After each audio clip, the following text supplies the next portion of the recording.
जानकी जय कैवल धाम की वंदना करुणा सागर गुरुजी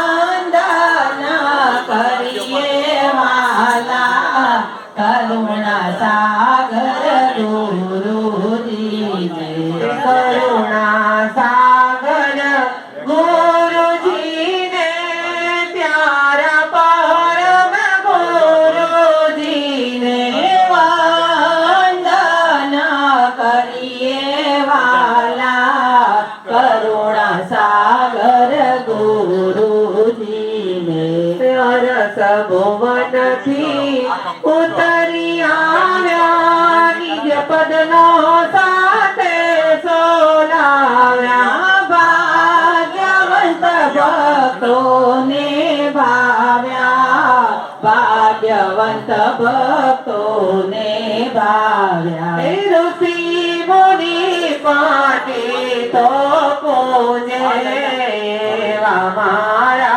गुरुजी ने वंदना करिए वाला करुणा सागर गुरुजी ने मंगलकारी मूर्ति मनोहर स्वानुभव माथे गुरु सागर अनंत गति छे गुरुनी आगळ अनंत गति छे गुरुनी आगळ से सरी खासी सनमावे एवा मारा गुरुजी ने वंदना करिए वाला करुणा सागर गुरुजी ने मीठी मधुरी मुखनी वाणी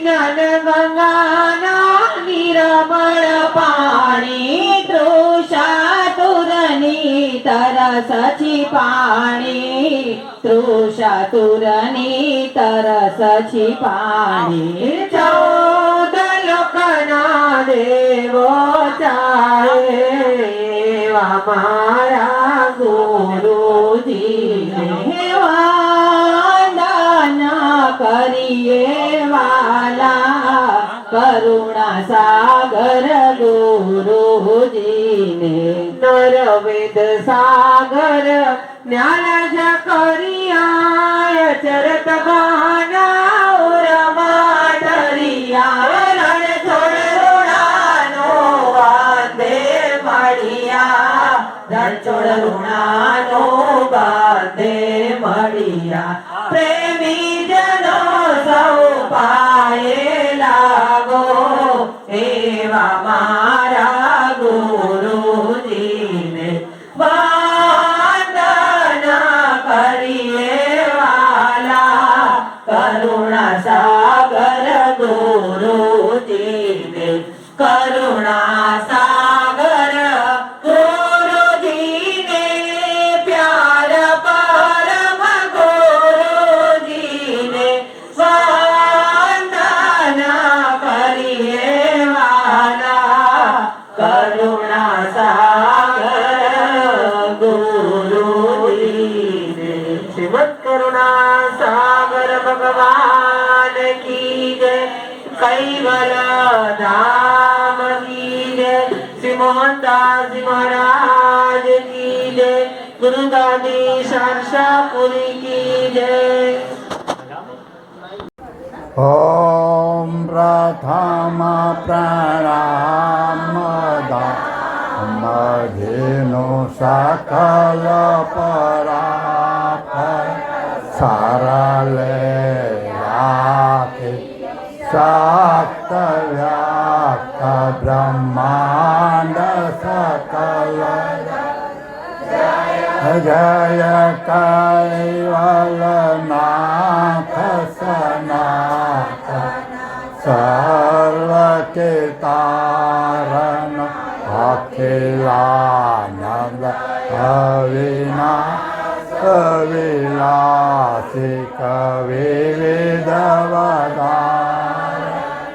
लोकचतुरदशद्वान्दफनकरण सुधार वेदवात गुणग्रान्विद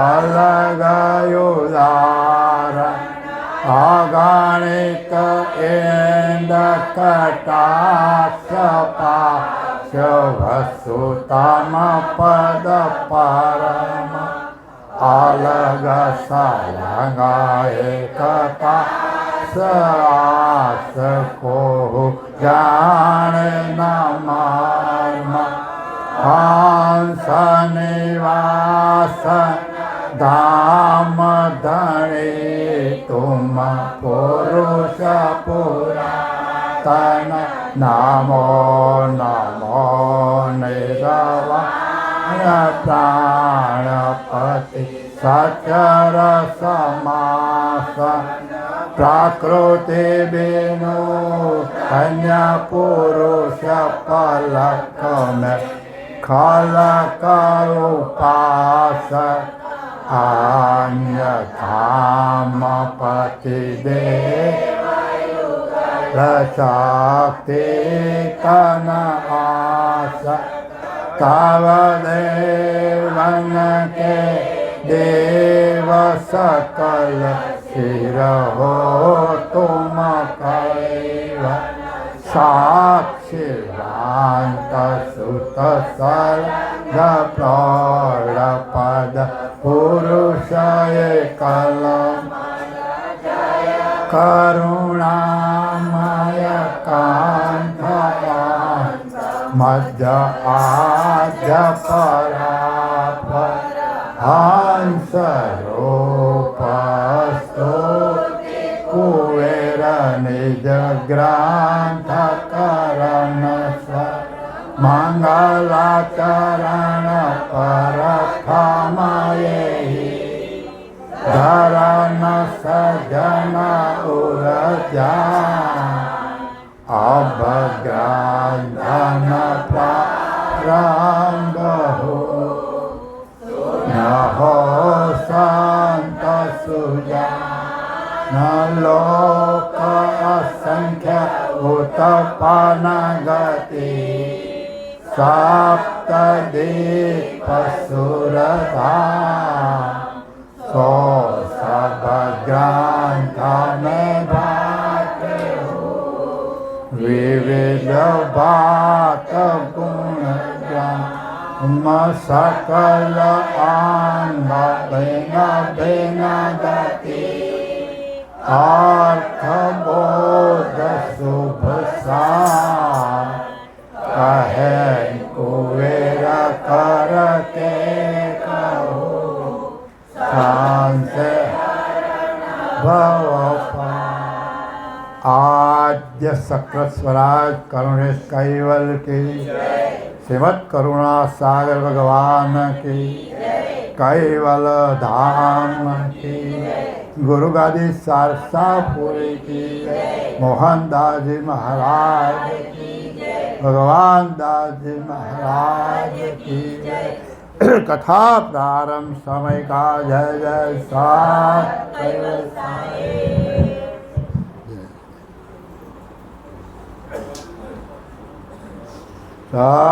कैवल साहेब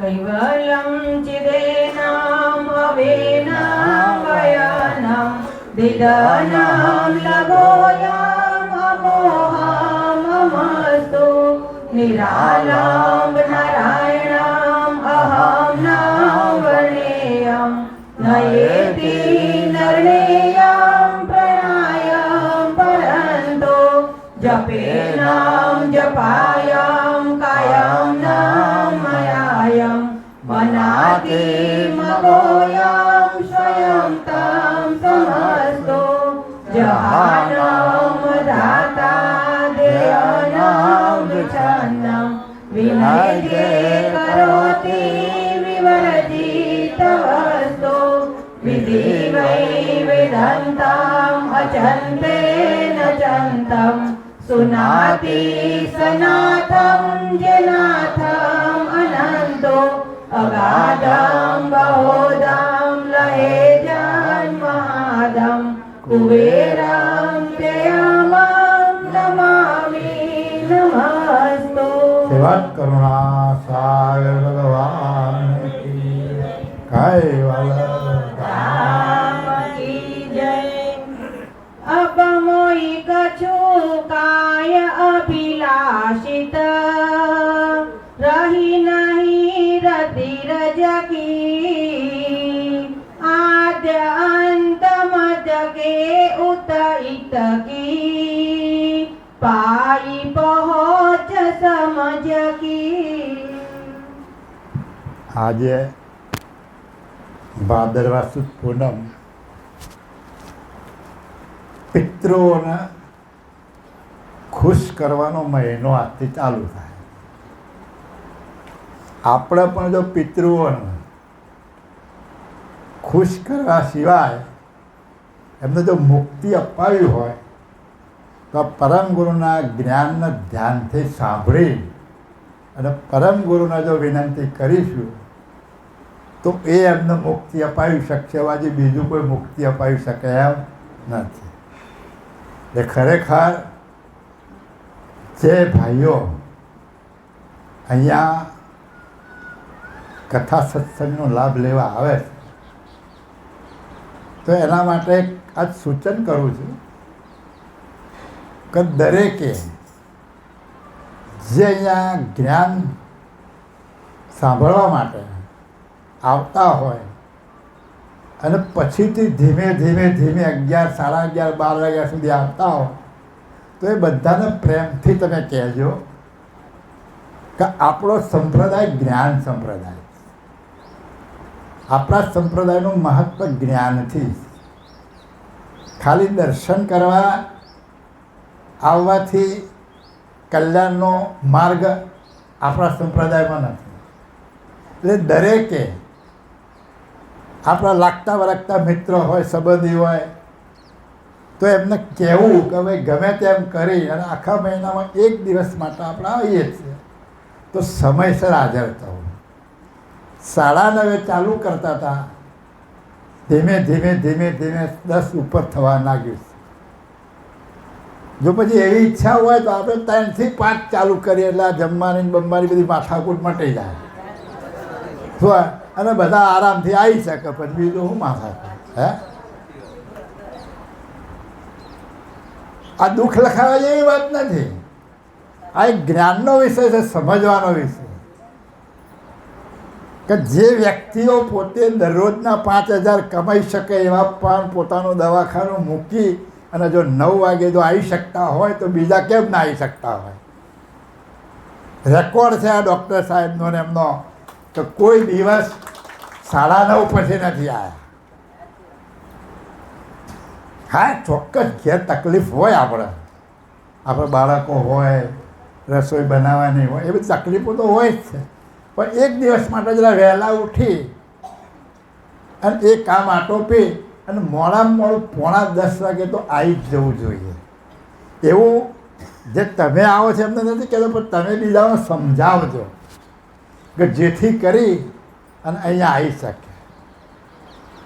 એટલે જ્ઞાન સંપ્રદાયમાં આવ્યા પછી પણ જો જ્ઞાનનું મહત્ત્વ ન સમજીએ તો એ સંપ્રદાયમાં આવ્યા એ બેકાર છે. એને આયેલા કહેવાય નહીં. જ્ઞાન સંપ્રદાય નામ શા માટે પાડ્યું? કે જ્ઞાનથી જ તમે તરી શકશો, જ્ઞાનથી જ તમે સારું જીવન જીવી શકશો, જ્ઞાનથી જ તમે તમારા સમાજમાં મોભો જાળવી શકશો, જ્ઞાન દ્વારા જ તમે કંઈક સંપત્તિ કમાઈ શકશો, જ્ઞાન દ્વારા જ તમે માન મોભો વધારી શકશો. જ્ઞાન સિવાય કોઈ પણ વસ્તુ શક્ય નથી. એટલે દરેક વસ્તુનું જ્ઞાન જરૂરી છે. એટલે મુક્તિ માટે પણ જ્ઞાન જરૂરી છે. એટલે જ્ઞાન સંપ્રદાય એવું જો નામ આપ્યું હોય તો આપણે પણ એ જ્ઞાનને ખરેખર સમજવું જોઈએ. તો આજનો જે વિષય છે એ કરુણેશ અને કૃપાનિધિને સ્વસૂઝ અને સૂઝ વિશેનો. એટલે આ સૂઝ દરેકનામાં હોવી જોઈએ. જ્ઞાન દ્વારા પોતાનામાં સૂઝ સમજ હોવી જોઈએ કે મારે આશ્રમમાં શા માટે જવું છે. ફક્ત દર્શન કરવા માટે કે ફક્ત નિયમ પૂરો કરવા માટે જવું છે કે મારે જઈ દર્શને કરવા છે, નિયમે પૂરો કરવો છે અને સાથે સાથે જ્ઞાનનું ગ્રહણ પણ કરવું છે. એવા વિષયથી જો આવતા હોય તો આપણે સાચા જ્ઞાન સંપ્રદાય છીએ, કાયમપંથી છીએ. તો આ આપણી ફરજ સમજી અને એકબીજાને સમજાવવાનો પ્રયત્ન કરજો, પ્રેમથી સમજાવજો. સમજા? તો આ જે સ્વસૂઝ અને સૂઝ વિષયનો જે આજે આ પ્રકરણની અંદર દયાળુ આપણને સમજાવે છે કે પરમ ગુરુએ આગલા અંગની અંદર જે કૃપાનિધિ સાથે સંવાદ થયો ત્યાર પછી દયાળુ પરમ ગુરુ કહે છે કે અબ મોઈ કશું કાય અભિલાષિત રહી નહીં, રતિ જત કી રતિ રજ કી આજ અંત મધ કે ઉદત કી પાઈ પહોંચ સમજ કે. હે કરુણેશ કૈવલ, કોણ કહે છે? આ દયાળુ પરમ ગુરુ કહે છે, કૃપાનિધિ કહે છે કે હે કૃપાનિધિ કરુણેશ કૈવલ, હવે મારા અંદર કોઈ પણ પ્રકારની પૂછવાની રજ તજની પણ જરૂર રહી નથી. તમે મને જે સમજાયું, તમે જે વિવેક દ્વારા પ્રેમથી મારા અંતરની અંદર જે જ્ઞાન પીરસ્યું છે એ જ્ઞાન હું સંપૂર્ણ સમજ્યો છે. હવે મારા કોઈ અભિલાષા નથી રહી કે હું તમને બીજું કંઈ પૂછું. એવો સંપૂર્ણ જ્ઞાની તમે મને બનાવ્યો. આ કોણ વાત કરે છે? દયાળુ પરમ ગુરુ કૈવલને કહે છે કે આજ અંત મદ ઉદયિત કી પાઈ પહોંચ સમજ કી. આ જગત ઉત્પન્ન થયું તો આ સુધીનું છતાં આનો અંત કેવી રીતે થશે એ પણ સમજ મેં સંપૂર્ણ રીતે પ્રાપ્ત કરી લીધી છે. હવે મારે પૂછવા જેવું કશું રહ્યું નથી. તો હવે આપણે પણ એકબીજાના પ્રશ્નો પૂછીએ છીએ તો એ પ્રશ્નો પૂછવાનું ક્યારે બંધ થાય? આપણે પણ જો પરમ ગુરુની સાથે આજીજી કરીએ કે હે પરમ ગુરુ દયાળુ, તમે પણ મારા ઉપર કંઈક રીઝ કરો. તમે કૈવલ પાસેથી સમજ્યા છો એ અમારા ઉપર રીઝ કરી અને અમને પણ રતિએ રતિને રજે રજની સમજ આપો, એવી કૃપા દ્રષ્ટિ કરો કે જેથી કરી અને અમારા જગતમાં કોઈને પૂછવું ના પડે એવી પ્રેરણા અમને આપો કે તમારા ગ્રંથો દ્વારા સ્વયં અમે સમજી શકીએ એવી ગતિમતી આપો. પણ એવી ગતિમતી ક્યારે આપે? ચોક્કસ આપે. આપણે એમના થઈએ તો. પણ એમના ક્યારે થવાય? એમણે જે રજે રજની રહેણીની જે વાત કરી છે, એમણે જે રીત બતાવી છે એ રીત પ્રમાણે જો રહેણીમાં રહીશું તો એમની રીત આપણા ઉપર ઉતરશે અને આપણને પણ ગમગતિ મળશે અને ગમગતિ દ્વારા આ દરેક પ્રશ્નોના જવાબો આપણને મળી રહેશે. હા, દિવ્ય દ્રષ્ટ દેખિત સચરાચર કરિત સુરત सकर्म की अहो धन्य क्या कहूँ करुणा कर तुम जेहि मिलो धर्म की. દિવ્ય દ્રષ્ટિ દેખિત સચરાચર. આ તમારું જ્ઞાન પ્રાપ્ત કર્યા પછી મારી દિવ્ય દ્રષ્ટિથી સકલ બ્રહ્માંડની અંદર નજર પસારીને જોયું. કરી તો સુરત સકર્મ કે મારી સુકર્મવાળી જે સુરતા છે, સત્ય કર્મની સાથે જ મારી જે સમજ પ્રાપ્ત કરી છે એની જે સુરતા છે એ સુરતા દ્વારા અનંત બ્રહ્માંડમાં દ્રષ્ટિ પસારીને જોયું તો અહો ધન્ય ક્યાં કહું કરુણા કર. તો તમને ધન્યવાદ છે હે કરુણેશ પતિ કે હું તમારું વર્ણન કઈ રીતે કરી શકું. જે જ્ઞાન તમે મને આપ્યું છે તુમ જે હી મિલી ધર્મ કી, તમે મને જે ધર્મ સમજાયો છે, તમે જે મને જ્ઞાન આપ્યું છે એ જ્ઞાન દ્વારા તમે મને પ્રાપ્ત થઈ શકો છો. તો એવો જગતમાં બીજો કયો ધર્મ હોય અથવા તો એવું બીજું કયું જ્ઞાન હોય કે જે જ્ઞાન વડે જે ધર્મ વડે તમે મને પ્રાપ્ત થઈ શકો.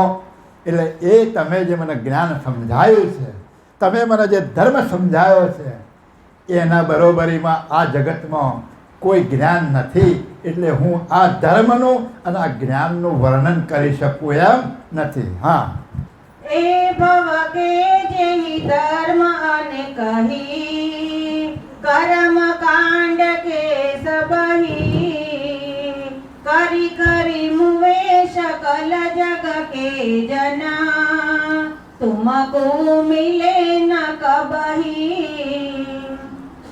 એ ભવ કે જહી ધર્મ અનેક હે, કરત કાંડ કે સભી, કર્મ કાંડ કે સભી.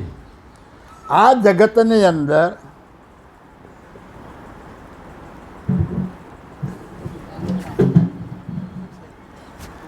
આ ભવની અંદર यही भव के जही धर्म अनेक ही कर्म कांड के सभी.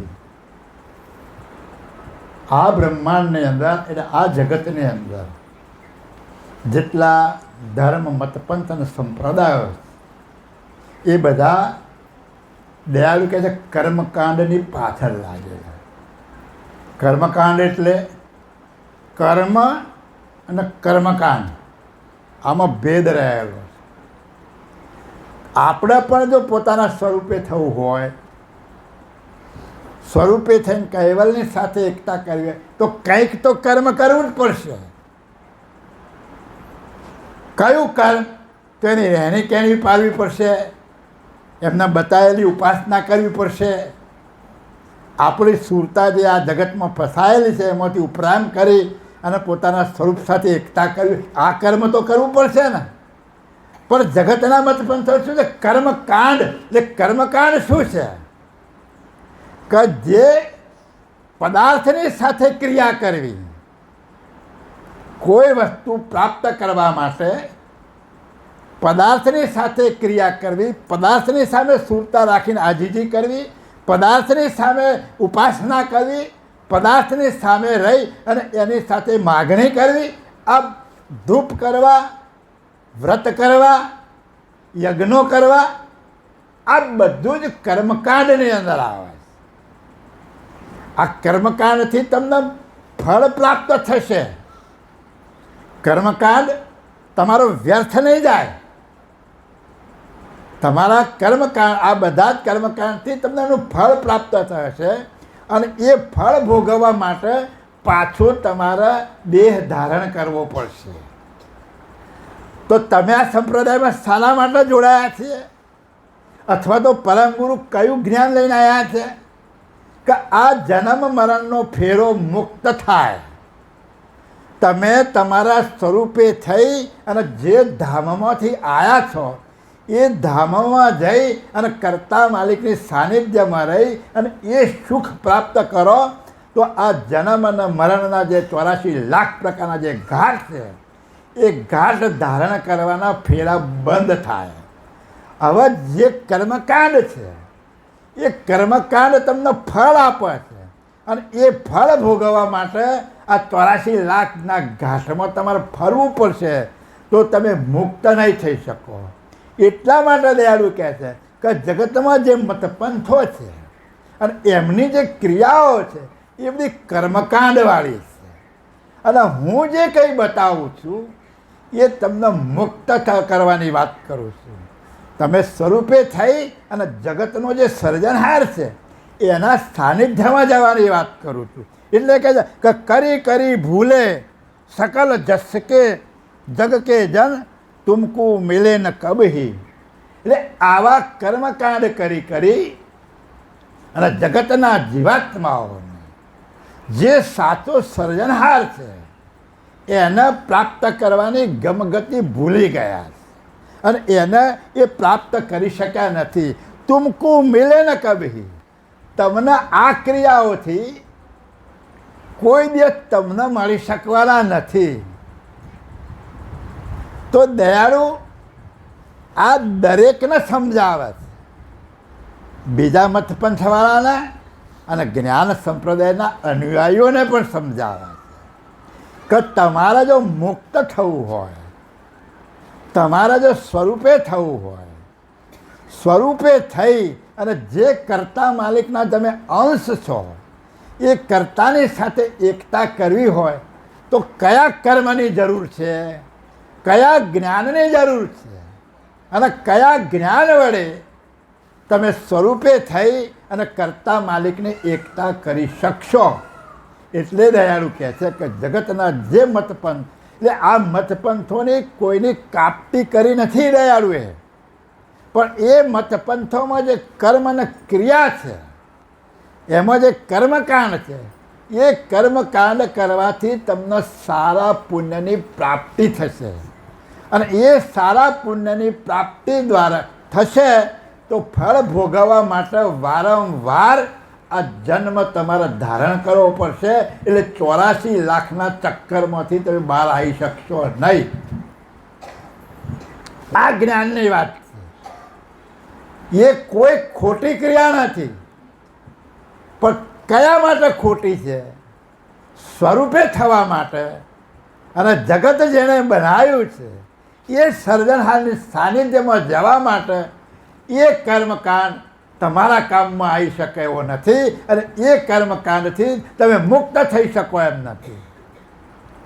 એટલા માટે દયાળુ કહે છે કે એ બધા મતપંથોના જગતના જીવાત્માઓ આ કર્મકાંડની અંદર બધા અટકી રહેલા છે અને એના કારણે જગતના સર્જનહાર કૈવલ તમે જે પોતે આ ધામની અંદર, કૈવલ પદના ધામની અંદર રહેલા છો, એને આ જગત પ્રાપ્ત કરી શક્યું નથી. હા, લોક શકલ તો કરિત ઉપાસના, પાવન ગુણ અવતારો, પુની રાખત હે લક્ષ્ય બ્રહ્મ કે, તે નહીં ભવ સજનારો. લોક સકલ તે કરિત ઉપાસન, પાવન ગુણ અવતાર. હવે આ બધી જે ઉપાસનાઓ છે એ ઉપાસનાઓ દ્વારા શું પ્રાપ્ત થાય? તો જેટલી ઉપાસનાઓ કરવામાં આવે છે એ બધી ઉપાસનાઓ ગુણના અવતારોની ઉપાસનાઓ કરવામાં આવે છે અને એ ગુણના જે અવતારો છે એને ઈષ્ટ માની અને આ જગતના જીવાત્માઓ એની ઉપાસના કરે. હવે એ ઉપાસના કરવાથી શું પ્રાપ્ત થાય? એ ગુણના અવતારી પુરુષોનું જે ધામ છે એ ધામ તમને પ્રાપ્ત થાય. કર્મકાંડથી મુક્તિ નહીં મળે, પણ એ જે ધામ છે એ ધામ તમને પ્રાપ્ત થશે અને એ ધામ પ્રાપ્ત થવાથી શું થાય? પુની રાખત હૈ લક્ષ્ય બ્રહ્મ કે. અને એનાથી જે આગળ વધ્યા, આ ગુણના અવતારોથી જે આગળ આધ્યાત્મિક માર્ગમાં વધ્યા, એમણે પોતાનો લક્ષ્ય બ્રહ્મપદને સ્થાપિત કર્યો. તો એ જે બ્રહ્મપદ છે એ આ ગુણના અવતારી પુરુષો કરતાં શ્રેષ્ઠ પદ છે. સનાથી શ્રેષ્ઠ ગુણના અવતારો જે સગુણ ઉપાસનાઓ છે એનાથી જે બ્રહ્મલક્ષ્ય છે એ શ્રેષ્ઠ છે. પણ એ લક્ષ્ય કેવો છે? તે નહીં ભવ પુની રાખત લક્ષ્ય બ્રહ્મ કે, તે નહીં ભ્રવ, તે નહીં ભ્રવ સર્જનારો. આ બ્રહ્મલક્ષ એ અકર્તા બ્રહ્મ, અને એ અકર્તા બ્રહ્મે આ જગતને સર્જન કર્યું નથી. તો હવે જેણે સર્જન નથી કર્યું એવા પદની ઉપાસના કરવાથી તમને શું પ્રાપ્ત થાય? એટલે દયાળુ અહીંયા કહે છે કે જગત અનેક ઉપાસનાઓની અંદર કોઈ ગુણના અવતારોમાં અટક્યું છે અને કોઈ બ્રહ્મલક્ષની અંદર આવ્યું. પણ આ જે જગત જોઈ રહ્યા છો એ જગતનો સર્જનહાર કોણ છે? ત્યાં સુધીનું લક્ષ્ય કોઈ પ્રાપ્ત કરી શક્યા નથી. હા, એહી ઉભયન में कोहु निज पत नहीं गुण और ब्रह्म अकरता अकृत और गुण के प्रतिपादना कोहु न लहे सकरता.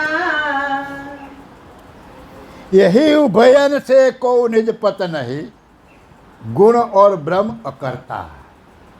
આ બંને જે ઉપાસનાઓ કહી, નિર્ગુણ બ્રહ્મની ઉપાસના અને ગુણના અવતારોની ઉપાસના, એ બંને કહે છે એ બંનેમાંથી કોઈ નિજપતિ નથી. અહીંયા દયાળુ શું બતાવે છે? આ બંને ઉપાસનાની હદ બતાવે છે કે આ જે જગત તમે જે જોઈ રહ્યા છો એ જગત અને તમારો જે ઘાટ છે, તમારું જે શરીર છે, એ આવા અનેક શરીરો જે બનેલા છે એ શરીરોને બનાવનાર અને આ જગતને બનાવનાર કોણ? એ જે સર્જનહાર માલિક છે એ સર્જનહારનું જે જ્ઞાન, એ સર્જનહારને પ્રાપ્ત કરવાનું જ્ઞાન આ બંનેની ઉપાસનાઓમાં નથી. કેમ? એ તમે પ્રત્યક્ષ જોઈ શકો છો. કેવી રીતે જોઈ શકાય? તો એ મતપંથોના જે ધર્મગ્રંથો છે એ ધર્મગ્રંથોનું જો અધ્યયન કરો તો તમને એ ધર્મગ્રંથોના અધ્યયન ઉપરથી સાબિત થાય કે ભાઈ કોઈ પુણ્યશાળી આત્મા હોય એ અનેક પ્રકારનું પુણ્ય કરી કોઈ ગૌલોકમાં જાય, કોઈ સતલોકમાં જાય, કોઈ બ્રહ્મલોકમાં જાય, કોઈ સ્વર્ગલોકમાં જાય, તો એનું જ્યારે પુણ્ય પૂરું થાય એટલે વળી પાછું એના જગતમાં આવવું પડે. એવું પુરાણો અને શાસ્ત્રોમાં એ જગ્યાએ બધું ધર્મગ્રંથોમાં લખેલું છે. તો એના ઉપર જે નક્કી થાય કે એ આવવા જવાનું બંધ થતું નથી. એટલે દયાળુ પરમ ગુરુ કહે છે કે આ બંનેની અંદર નિજપતિનું જ્ઞાન નથી. નિજપતિ એટલે કોણ? આ જગતનો બનાવનાર. આવા જગતનો સર્જનહાર કોણ છે? એવું જગતના એક પણ મતપંથો વિચારતા નથી. કેમ? તો એમનો જે સત્સંગ થાય છે, એમની જે કથાઓ થાય છે, એ કથાઓની અંદર તમે સાંભળવા જાઓ તો તમને ખબર પડશે કે આ જગતની ઉત્પત્તિનો ક્રમની કથા થાય છે, કે આ 84 લાખ પ્રકારના ઘાટોને ચલાવનાર ચૈતન્ય અંશની કથા થાય છે, કે આ જગત બનાવ્યું કેવી રીતે એની કથા થાય છે, કે આ જગતનો બનાવનાર કોણ એની કથા થાય છે. એવી કથા સત્સંગ ક્યાંય થતો નથી. પણ જે મહાપુરુષો થયા એમણે કઈ કઈ ક્રિયાઓ કરી, કયા કયા ચમત્કારો કર્યા, આ જગતમાં રહીને એમણે વર્તન કેવું કર્યું, કોને મદદ કરી, કોને ટેકો કર્યો, આ બધી જ કથાઓ આખા જીવન ચરિત્રની તમને સાંભળવામાં આવશે. પણ આ શરીરનો ચલાવનાર ચૈતન્ય કોણ અને આ જગતનો બનાવનાર કરતા માલિક કોણ, એની કથાઓ ક્યાંય આવતી નથી. એના ઉપરથી નક્કી થાય છે કે એ લોકોની દ્રષ્ટિ અવતારી પુરુષો સુધી અથવા તો બ્રહ્મ સુધી પહોંચેલી. ખરેખર જો બ્રહ્મ જ્ઞાની જે પુરુષો છે એ બ્રહ્મનું જ્ઞાન પણ જો સમજાવતા હોય તો સારી વાત છે. પણ એમની કથાઓમાં પણ ભાગવતનું જ આવશે. બ્રહ્મલક્ષની વાત એ કથાઓ પણ કરતા નથી. એ પણ જીવન ચરિત્રનો જ કથાઓ ચાલે છે. તો આ પરમ ગુરુનું જે જ્ઞાન છે એ જ્ઞાન તમને સમજવા માટે છે. શું સમજવા માટે? કે મેં કયા જ્ઞાનથી હું મારા સ્વરૂપે થઈ શકીશ, કયા જ્ઞાન દ્વારા હું જગતના સર્જનહારને પ્રાપ્ત કરી શકીશ, એ જ્ઞાન પીરસવામાં આવે છે. સાચું શું છે અને ખોટું શું છે એ સમજાવવામાં આવે છે. કોઈનો નિષેધ કરવામાં નથી આવતો કે ભાઈ આ અસત્ય વસ્તુ છે, એની ઉપાસના કે એની ભક્તિ કરવાથી તું તારા સ્વરૂપને નહીં જાણી શકે. પણ હું જે રસ્તો બતાવું છું એ રસ્તા દ્વારા, એ જ્ઞાન દ્વારા તારું સ્વરૂપ શું છે એ તું સમજી શકીશ, અને આ જગતનો સર્જનહાર કોણ છે એને તું જાણી શકીશ. એવું જ્ઞાન દયાળુ પરમ ગુરુ આ ગ્રંથો દ્વારા આપણને સમજાવે છે, અને એમણે જે સમજાયું છે એ જ આપણે કથા દ્વારા તમને વાંચી સંભળાવવામાં આવે છે. એટલે ખરેખર તોલમોલ કોને કરવાનો છે? અહીંયા જે કથા સત્સંગ સાંભળતા હોય એના આ તોલમોલ કરી અને આપણે શું સમજવું છે એનો પાકો નિર્ણય કરવો પડે. હા, બિનુ આપને નિજ કરન સકરતા અનહુત કોન ઉપાસે ત્યો બાલક આપની જાયન તજા પરસે ક્યો વિલખાસે. और अपने निज करण सकरता अनहुत कोण उपासे. तो હવે જે પેલી બંને ઉપાસનાઓ બતાવી કેવી છે? અકૃત और ગુણ કે પ્રતિપાદન કોહુ ન લહે सकरता. એમાં અકર્તાની જ વાતો છે, અને બીજા જે લીલા કરી ગયા એની જ વાતો છે. જગત બનાવ્યું એની વાત છે નહીં. એટલે જ કહે છે કે और अपने निज करण सकरता અનહુત કોણ ઉપાસે.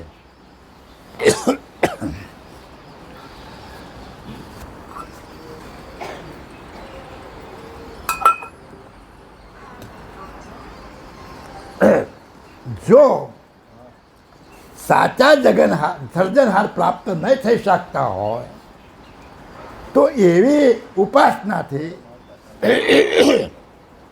આપણને શું પ્રાપ્ત થાય? શું કહે છે કે અનહુત કોણ ઉપાસે? જે કરતા નથી, જેને જગતની રચના કરી નથી, એની ઉપાસનાથી આપણને ફાયદો શું? આપણે કયા ફાયદા માટે ઉપાસના કરીએ છીએ?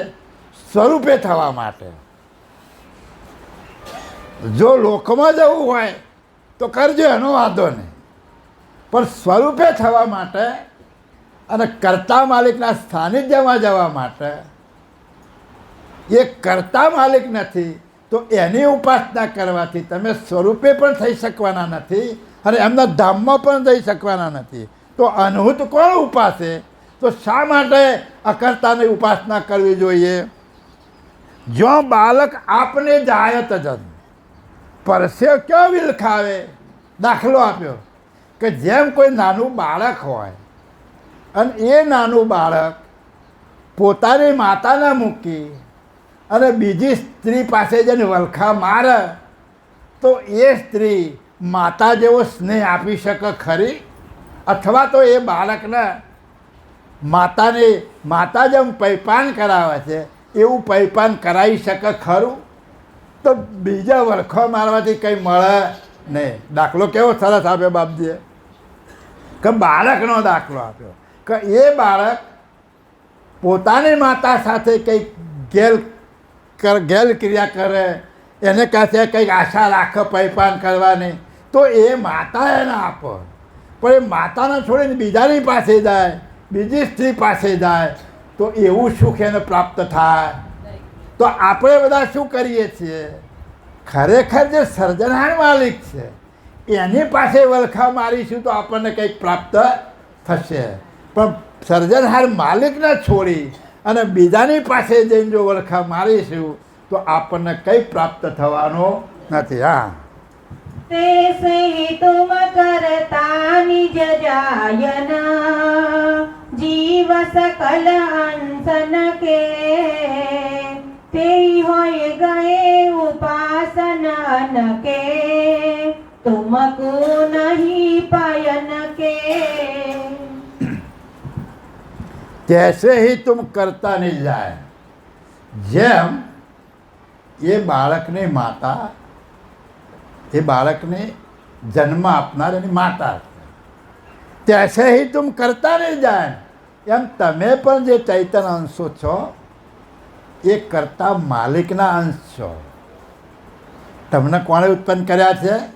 કરતા માલિકે ઉત્પન્ન કર્યા છે. કયા કરતા માલિક?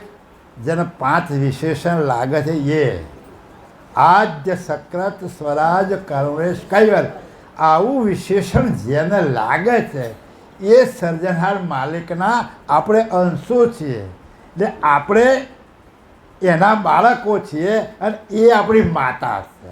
એટલે તે કહે છે કે તૈસે હી તુમ કરતા નિજ જાયન. જીવ સકલ અંશન કે આ બ્રહ્માંડ ભરની અંદર જેટલા ઘાટ છે અને એ ઘાટોની અંદર જેટલા અંશો છે એ બધા જ અંશોના પતિ સર્જનહાર માલિક છે. એ બધા જ અંશોના સર્જનહાર એ કરતા કૈવલ છે. તેહી હોય ગયે ઉપાસન અનક તુમકુ નહીં પાયન. હવે આ જગતની અંદર દરેક જીવાત્માઓ જે મેં આગળ કહ્યું એ બધી જ ઉપાસનાઓ કરીને ગયા, પણ કોઈ જીવાત્માએ તુમકુ નહીં પાયન તમને પામી શક્યા નથી. કેમ કે ખરેખર જેણે જન્મ આપ્યો છે એની સાથે એણે વલખા માર્યા નથી, એને પ્રાપ્ત કરવાની મહેનત કરી નથી. મહેનત કરી ખરી પણ કોની આગળ? પરાઈ સ્ત્રી સાથે, એટલે બીજી સ્ત્રી જે માતા છે એ માતાની સાથે ના કર્યું પણ બીજાની સાથે વલખા માર્યા. એટલે આ જગતના જીવાત્માઓ આખી જિંદગી ઉપાસનાઓ કરી, સારું વર્તન કર્યું, સારા કર્મ કર્યા, છતાં પણ તમને પામી શક્યા નથી. હા, પણ ઉપજાય ન સકલ તમન કે તે હોય ગયે અગબગહી क्षुद्र देव इत के अविलोकित व्रथा रहे लगही. પણ ઉપજાયન સકલ તમન કે તે હોય ગયે અગવ અગહી. બધાના તમે ઉત્પન્ન કર્યા. જગતના ઘાટોની અંદર જે ચૈતન્ય અંશ છે એ દરેક અંશોને ઉત્પન્ન કરનાર સર્જનહાર માલિક છે. જે જગતનો સર્જનહાર માલિક છે એણે જ બધાને ઉત્પન્ન કરેલા છે. તે હોય ગયે અગવગહી એ બધા જ બીજાને વળગી પડ્યા છે.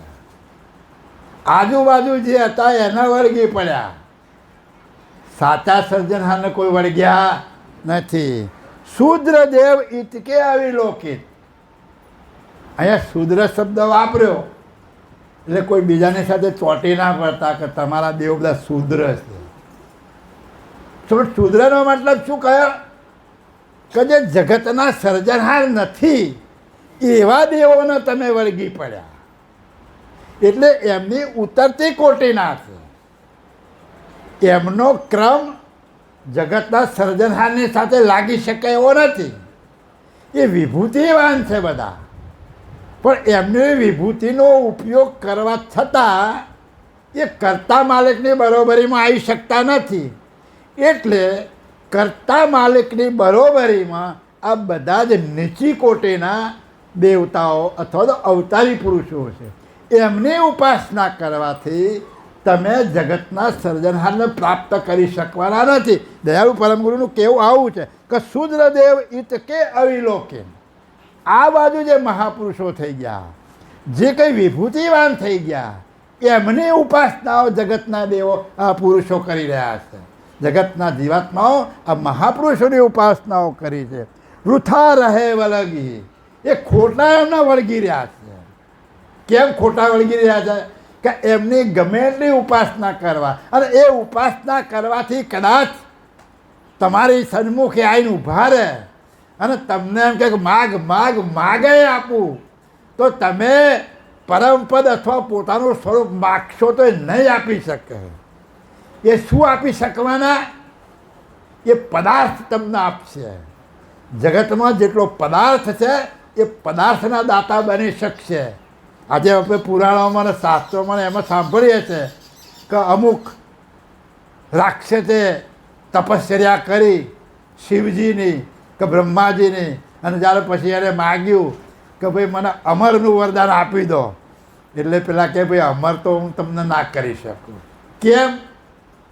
એમની શક્તિ જ નથી આ ઘાટને કોઈ અમર કરી શકે. કે ઘાટ બનાવનાર કોણ છે? જગતનો સર્જનહાર છે. અને એ જગતના સર્જનહારે જે ઘાટ બનાવ્યો છે એ બધા જ ઘાટો અવધિવાળા છે. તો આ અવધિ ઉપર અમર કરી શકે એવી કોઈની તાકાત ખરી? તો કોઈ એને અમર બનાવી શકતા નથી. તો એમાં એ બોલે છે પાછા, શાસ્ત્રો પુરાણોમાં લખ્યું છે કે ભાઈ આ પ્રકૃતિનો ખેલ છે, એમાં અમે અમર કોઈને બનાવી શકતા નથી. તો એમની હદ કેટલી? એ પદાર્થ આપી શકવાની, તમને સ્વરૂપે કરી અને જગતના સર્જનહારની એકતા કરાવી શકે એવી સંપત્તિ એમની પાસે નથી. એટલે દયાળુ કહે છે કે આ લોકો વૃથા રહે વળગી, એમને ખોટી રીતે વળગી રહ્યા છે. હવે આપણે કોને વળગવું જોઈએ? આ કરતા માલિકે જે આપણને લક્ષ્ય આપ્યો છે, પરમ ગુરુએ જે બોધ આપ્યો છે, એ બોધને વળગી રહેવાનો, એ બોધને આચરણમાં મૂકવાનો. અને એ બોધ દ્વારા જે લક્ષ્ય આપ્યો છે એ લક્ષ્યની સાથે સુરતાને આપણે જોડવાની. હા, એહી પરકાર ઉપાસન સબકી देखित मोई अमुजाई जोख द्योत उपास मिले रबा तेहि विधि तुम नहीं पाई. यही प्रकार उपासना सबकी देखित मोय अमुजाई. दयालु परम गुरु કહે છે કે હું આ જગતમાં આવ્યો દયાળુ કૈવલને કહે છે કે આ જગતમાં બધું મેં જે જોયું અને એ જોઈ અને બધાની ઉપાસનાઓ જોઈને મને અમૂઝણ થાય કે આ જગતના જીવો ક્યાં વળગી પડ્યા છે અને આ ઉપાસનાઓથી આ સર્જનહારને કેવી રીતે પ્રાપ્ત કરી શકશે એવી મને અમૂઝણ પાવ.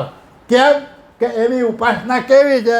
તો કે જો ખજોત મિલે રવ તેહી વિધિ તુમ નહીં પાય. જેમ રાતે પેલો આજ્ઞો જોયો કે આજ્ઞો, એ આજ્ઞાનો આમ જોયો ને ઉડતો હોય તો ટમક ટમક ટમક ટમક અજવાળું થાય. હવે આજ્ઞાની વાત નીકળી એટલે આપણને એક આશ્ચર્ય થાય કે એ આજ્ઞામાં એવું શું મૂક્યું છે કે રાતે અંધારું છે, એના ઉપર કોઈ સૂર્યનો પ્રકાશ પડતો નથી કે એમાંથી કઈ વસ્તુઓ તો એનું સામે પ્રતિબિંબ પડે.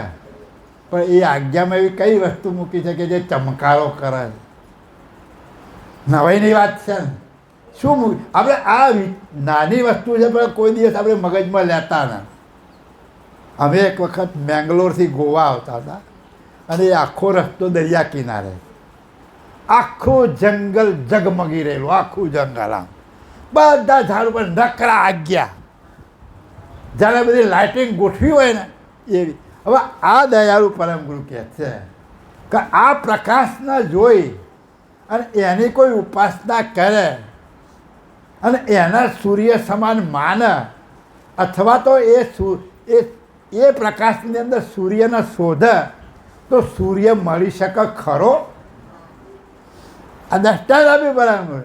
તો આ જગતની જેટલી ઉપાસનાઓ છે એ બધી જ ખજ્યોત એટલે આજ્ઞાની ઉપાસના જેવી છે. કોઈને દુઃખ થાય, કોઈ પહેલી વખત આવ્યા હોય અને આવી વાત સાંભળે તો દુઃખ થાય કે ના થાય કે ભાઈ અમારી ઉપાસનાઓ બધી આવી, અમારા મહાપુરુષો કેટલા હજારો વર્ષ તપ કરી ગયા. હે, અરે રાક્ષસો 65,000 વર્ષ તું તપ કર્યું છે. લોમસ ઋષિ 108 રામા અવતાર સુધી જીવ્યા છે, તપસ્યાઓ કરી, તો આ બધું ખોટું? તમે કેમની વાત કરો છો આવી? પણ એના જ્ઞાન દ્વારા સમજ આપવી પડે કે ભાઈ એ બધું તમે જીવ્યા એ વાત સાચી, લાખો વર્ષ તપસ્યાઓ કરી એ વાત સાચી, પણ એનાથી તમને પ્રાપ્ત થયું શું? જગતના સર્જનહારની વિભૂતિ પ્રાપ્ત થઈ છે. જગતના સર્જનહારે આ જગતમાં જે વિભૂતિ મૂકી છે એ વિભૂતિ તમને પ્રાપ્ત થઈ છે અને એ વિભૂતિ દ્વારા જગતના તમે ચમત્કારો બતાવી શકો છો અને એ ચમત્કારો બતાવીને પૂજા તમારી કરાવો છો. પણ તમે કોણ છો એ તમને ખબર પડી? કે આ જગત કોણે બનાવ્યું છે એ તમને ખબર પડી? આ બે વસ્તુ નથી ખબર પડી, એના માટે તમારી ઉપાસના આજ્ઞાની ઉપાસના જેવી છે. તમને પ્રકાશ તમે જોવો છો, પણ સૂર્યના પ્રકાશ જેવો એ પ્રકાશ નથી. એમ તમે જે ઉપાસના કરવાથી જે પ્રાપ્ત થયું છે એ આજ્ઞાના પ્રકાશ જેવું પ્રાપ્ત થયું છે.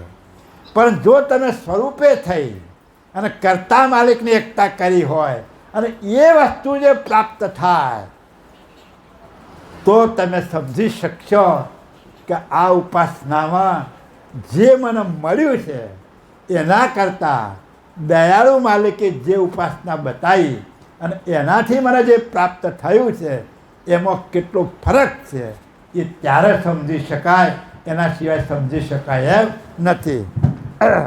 એ સબ અલ્પ ઉપાસના સબકી જુગધર જંત સબન કી આદ્ય અંત મધ્ય કી મહી દેખિતા સબકી રત તુમ વિનકી.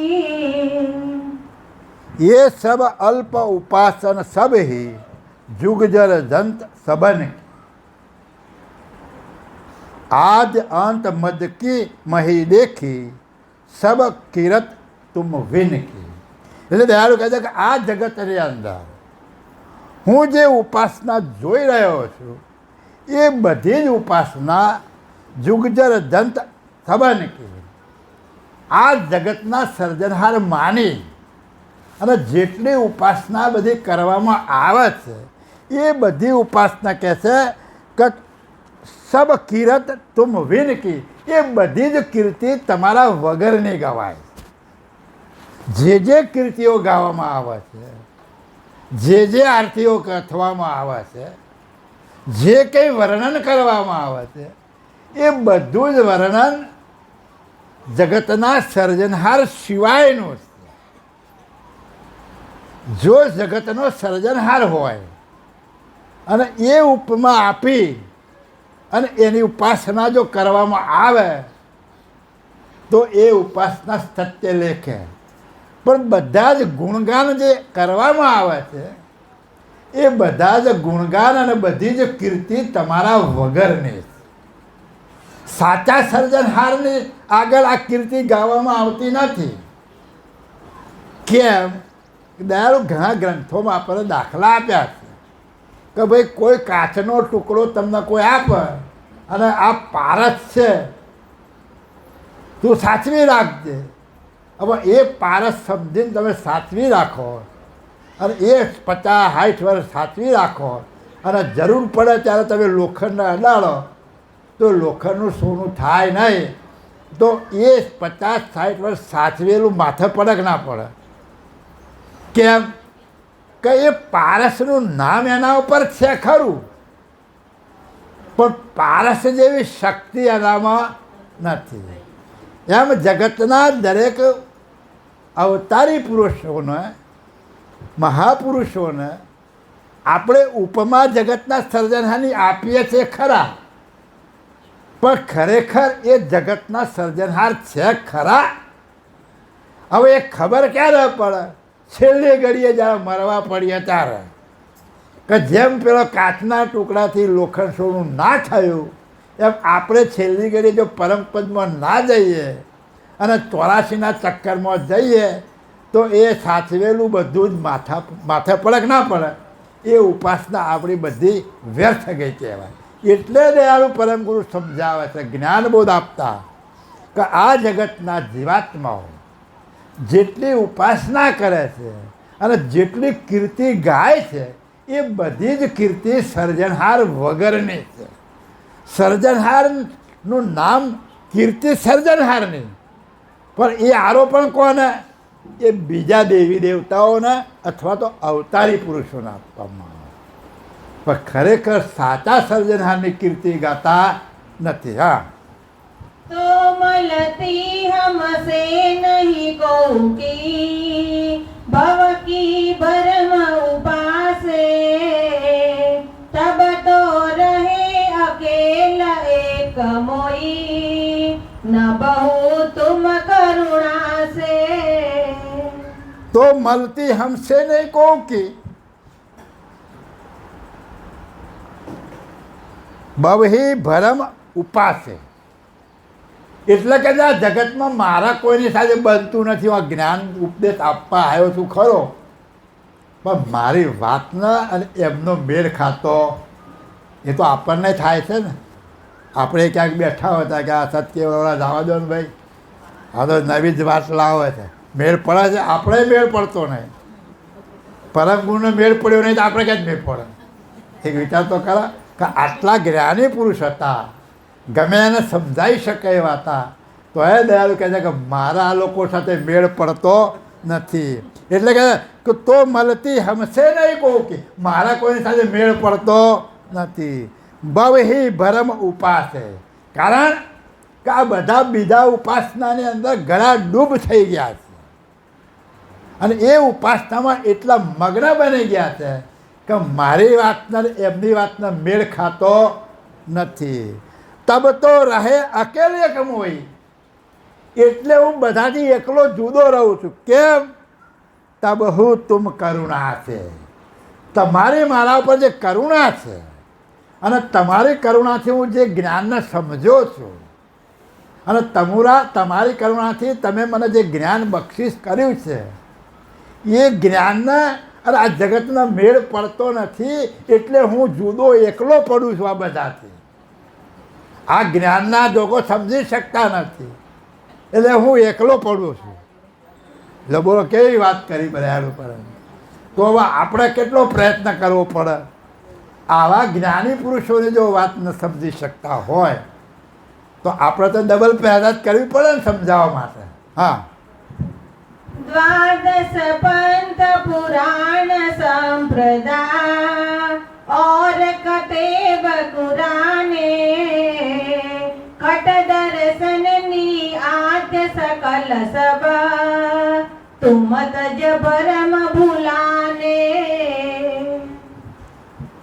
द्वादश पंथ पुराण संप्रदाय और कतेब कुरान બધાને લઈ લીધા બાપજી. 12 પંથ, 18 પુરાણ, જેટલા સંપ્રદાયો ચાલે છે સંપ્રદાયો, કતેબ એટલે બાઇબલ અને કુરાન, બધું જ જગતનું જેટલું જ્ઞાન છે એ બધું આમાં આવી.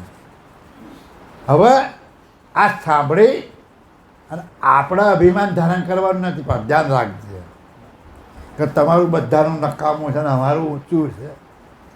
પરમ ગુરુ આ તમને સમજાવવાનો પ્રયત્ન કરે છે કે શા માટે એ હલકું છે, શા માટે એ ખોટું છે, એ જ સમજાવવા માટેનો આખું અંગ છે. એનો નિષેધ કરવાનો નથી, એની હદ બતાવી છે કે એમનો આ ક્રિયાઓ કરવાથી સ્વરૂપને પ્રાપ્ત નહીં કરી શકો અને કર્તાને પ્રાપ્ત કરી નહીં શકો. બાકી એમના સ્ટેજ સુધીનું જ્ઞાન તો બરાબર છે એમના માટે, પણ ખામી આ બે વસ્તુની છે. કઈ? સ્વરૂપની અને કર્તા. એટલે બાબજી એનો નિષેધ કર્યો છે. એટલે એમ બાકી એમને એમના ગુણગાન ગાયા છે કે ધન્યવાદ છે તમને કે તમે લક્ષ્ય વગર પણ અહીં સુધી પહોંચ્યા છો. એમણે બહુ પ્રયત્ન કર્યો છે માલિકને પ્રાપ્ત કરવાનો, પણ એમને લક્ષ્ય નહોતો એટલે પ્રાપ્ત નથી કરી શક્યા. એટલે લક્ષ્ય સિવાય જો એમણે મહેનત કરી અને આ હદ સુધી ગયા હોય તો ખરેખર ધન્યવાદને પ્રાપ્ત થાય. અને આપણને લક્ષ્ય મળ્યો છે અને લક્ષ્ય મળવા છતાં જો આ પદ પ્રાપ્ત ના થાય તો એમનાથી પણ આપણે નીચી ક્વોલિટીના કહેવાઈએ. કેમ કે એ વગર લક્ષ્ય ત્યાં પહોંચ્યા અને તમને લક્ષ્ય મળવા છતાં જો ન પહોંચી શકતા હોય તો આ જ્ઞાન તમે સમજ્યા નથી. એટલે જ આવું કહે છે કે દ્વાદશ પંથ પુરાણ સંપ્રદાય ઓર કતેબ કુરાન, આ બધાની જે ઉપાસનાઓ છે, ખટ દર્શન આદ્ય સકલ સબ, 6 દર્શનથી માંડી અને જેટલા સંપ્રદાયો અને જેટલું જ્ઞાન છે એ બધામાં કહે છે કે તુમ તજ ભરમ ભૂલાને, તમને છોડીને ભજન કરેલું છે. આ બધાની અંદર શું છે?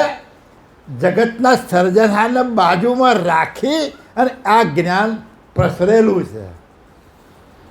કયો મુદ્દો આવ્યો? સાચા સર્જનહારનો.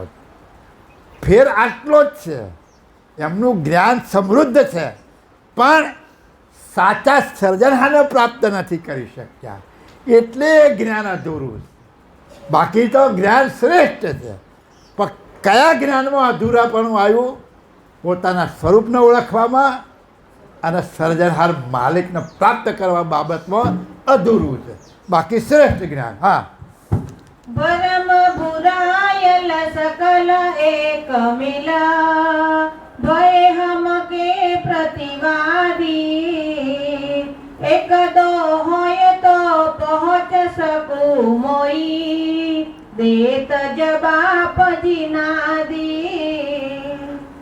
ભરમ ભૂલાયલ સકલ એક મિલ, ભય હમકે પ્રતિવાદી.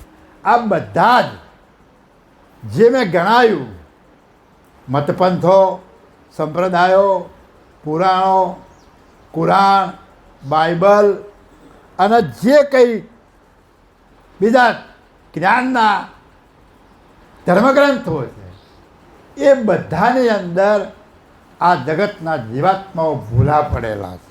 એટલે દયાળુ કહે છે કે ભરામાં ભૂલાયેલ સકલ મિલ, આ બધા જ આમાં ભૂલા પડેલા છે. અને એ બધા ભેગા થઈ ભય હમ કે પ્રતિવાદી, એ બધા ભેગા થઈ અને મારા પ્રતિવાદી બન્યા છે.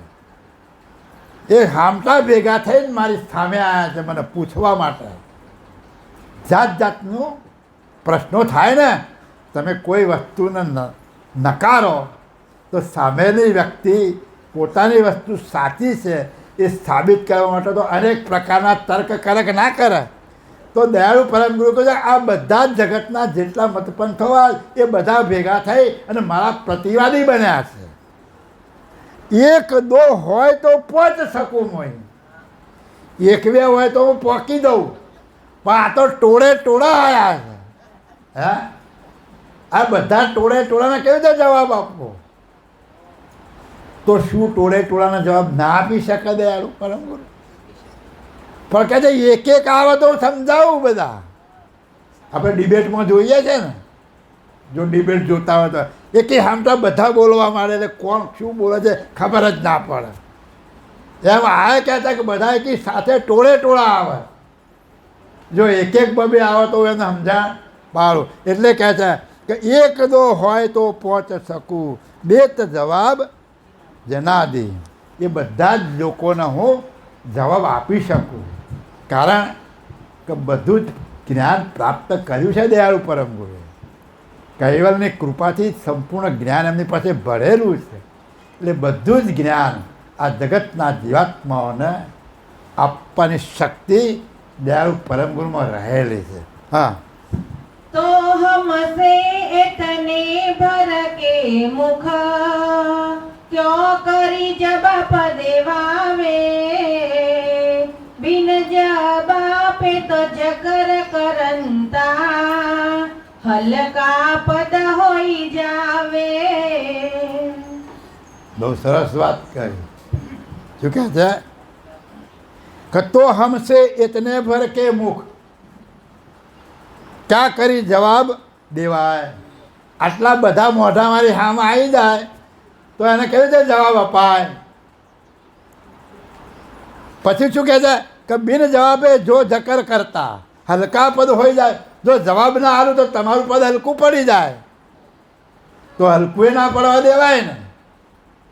તમારો હુકમ લઈને હું આવ્યો છું, તમે મને પરમ વિશેષ પાટવી સ્થાપિત કર્યો છે,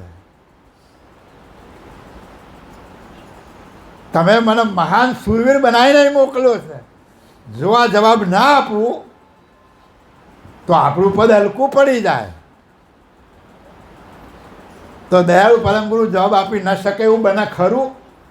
પણ અહીંયા કહે છે કે મારામાં જીગર છે, આ બધાના જવાબ આપવાની જીગર. હા, हलका पड़ के दोखन हमको, जो मैं हव निज आपो, पण आ तो तुमसे एकतायना, उचरू ते ही परतापो. હલકાપણ કે ધોખન હમકું જો મેં હવું ને જ આપું. આ અટપટું છે, આ ચોપાઈ જરા અટપટી. શું કહે છે? હલકાપણ કે ધોખન હમકું જો મેં હવું નિજ આપું. જો હું પોતે નિજપદ રૂપે હોઉં તો મને હલકા ભારેનો કંઈ ચિંતા રહે નહીં. જો હું નિજપદ હોઉં તો પણ શું કહે દયાળુ પરમ ગુરુ? પણ આ તો તુમસે એકતા, પણ મારી એકતા તમારી સાથે છે. મારી એકતા તમારી, એટલે એમણે કર્તા માલિકનું અને પરમ વિશેષ અંશનું જુદાપણાનું અને કૈવલની મહત્વતાની વાત કરી રહ્યા કે પણ આ તો તુમસે એકતા હે, પણ હું તો તમારી સાથે એકતાવાળો છું. ઉગરું તેહી પ્રતાપે, એટલે હું તેમાંથી જુદો પડ્યો છું. એટલે મને હલકા ભારેની ચિંતા રહે કે મારા માલિકનું જ્ઞાન હલકું ના પડવું જોઈએ. જો મારું જ્ઞાન હલકું પડે તો હું સદાના માટે કર્તા માલિકની એકતા રાખીને રહ્યો છું, તો એનું મને અભિમાન કેવી રીતે લઈ શકે? હું એમની સાથે એકતાવાળો છું, એટલે એ પદને મારે નીચું ના પડવા દેવાય. મારે બધાના જવાબ આપવો પડે, જેવો છે એવો જવાબ આપી અને લોકોને મારે સમજાવવા પડે. કેમ કે હું તમારી સાથે એકતામાં રહેલો છું, કર્તાની એકતામાં રહે છે. અને હું એકતામાં રહેવા છતાં જો આ પદને હલકું પડવા દઉં તો હું પરમ વિશેષ અંશ કેવી રીતે કહી શકું? હા, तुम परतापे नहीं उचरता, जब आप हार न चाहिए, ते तो हीनता लगे आपने, कहो क्यों करी निरवहिए. तुम प्रताप लही उचरता, जब आपे हार न ગ્રહીએ. તમારા પ્રતાપે તો હું અહીં આવ્યો છું, તમે આટલું જ્ઞાન બક્ષિસ કર્યું છે, તો હું આ બધાથી હાર કેવી રીતે માની લઉં? હું કોઈનાથી હાર ના માનું. તમે મને અદ્ભુત જ્ઞાન આપ્યું છે, તમે મને ગમગતિ આપી છે, તમે પૂછ કરીને સંપૂર્ણ મારી પાસે પ્રશ્નો પૂછાઈને તમે મને તૈયાર કર્યો છે, તો હું આ બધાથી હાર માનું નહીં. કેમ? પણ આ તો તે તો હીણતા લગે આપને. અને જો હું જવાબ ના આપું તો તમારા માટે મને હીણતા લાગુ પડે. કેમ? કહો ક્યાં કરી નિર્વહીએ. તો હું આ વાતને જવા દઉં ખરો? હું જવાબ ના આપી શકું એવું બને ખરું કે જગતની હાર પામું નહીં, પણ મારે ગમે એમ કરી અને એને જવાબ તો આપવો જ પડે.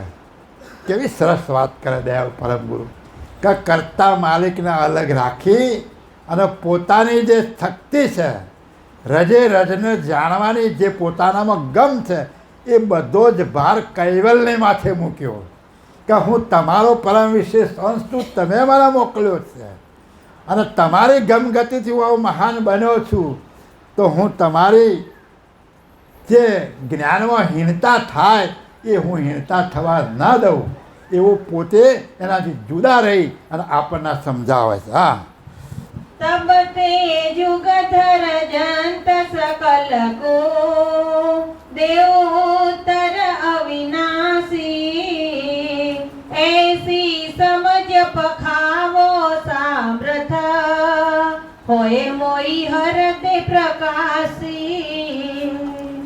तब ते जुगधर जंत सकल को, देव उत्तर अविनाशी, अंशी ऐसी समझ पखाओ सामर्थ, होय मोय हृदय प्रकाश. હે દયાળુ પરમ, હે કરતા માલિક, તમે મારા હૃદયમાં એવી સામર્થતા તમે મને આપો, તમે મને હવે સમર્થ બનાવો, તમે મારા હૃદયમાં એવો પ્રકાશ કરો, જ્ઞાનનો પ્રકાશ કરો કે જેથી કરી અને આ જગતના બધા જે મારા પ્રતિવાદી છે એ બધાના ઉત્તર હું આપી શકું. દેવ ઉત્તર અવિનાશી, હું તમે જે અવિનાશી સત્તા માલિક છો એનો ઉત્તર આપી શકું એવી માનામાં સામ્રતતા તમે મને બક્ષિસ કરો. તમે મારા હૃદયની અંદર જ્ઞાનનો પ્રકાશ કરો કે જેથી કરી આ જગતના જેટલા પ્રતિવાદી છે એ બધા પ્રતિવાદીને હું એક એકને હું જવાબ આપી શકું. હા. જબ કરતા નિજ કહે કરુણા કરા સુન મોઈ અંશ સયાનો जिनकी सूरत शून्य सरबर की तिन ते कछु अयानो. અહીં સુધીની બધી વાત પરમ ગુરુ કરુણા સાગરે ભગવાનને કૈવલની સાથે વાત કરી. અત્યાર સુધીનું બોલ્યા કોની આગળ બોલ્યા? કૈવલની આગળ બોલ્યા. હવે કૈવલ અમને કહે છે, કરુણેશ પરમ ગુરુનું શું કહે છે કે જબ કરતા નિજ કહે કરુણા કર સુણમોય અંશ સયાનો जिनकी सूरत सुन सरवर की तिन थे कशु अज्ञानो. હવે શું કહે છે કૈવલ માલિક પરમ ગુરુ કે હે મારા સહાના અંશ, હે મારા સુરવીર અંશ, હે મારા પાટવી અંશ, તું સાંભળ, તું મારો પાટવી અંશ છે. जिनकी सूरत सुन सरवर की, જેવી રીતે શૂન્ય આખા બ્રહ્માંડમાં ભરપૂર ભરેલું છે તેવી રીતે તારી સુરતા અખંડ બ્રહ્માંડમાં રહેલી છે. તું બધા ઉપર સુરતા રાખીને રહેલો છે. તેને કે કશું અજ્ઞાનો, એને શું અજ્ઞાન હોય? તું મારો પાટવી અંશ છે, તારી સુરતા સમગ્ર વ્યાપક આ બ્રહ્મ ઉપર રહેલી છે. અનંત બ્રહ્માંડોમાં તારી સુરતા જેવી રીતે શૂન્ય વ્યાપક છે એમ તારી સુરતા રહેલી છે. તો તારામાં કશું અજ્ઞાન હોય ખરું? તું મારો પાટવી અંશ છે. કોણ કહે છે? દયાળુ કૈવલ માલિક પરમ વિશેષ અંશને કહે છે. એકબીજાના કેવી વાત કરે છે તમે સમજો કે પેલાને કરગરે છે અને પેલાને કેવું મહાન બનાવે છે. હા.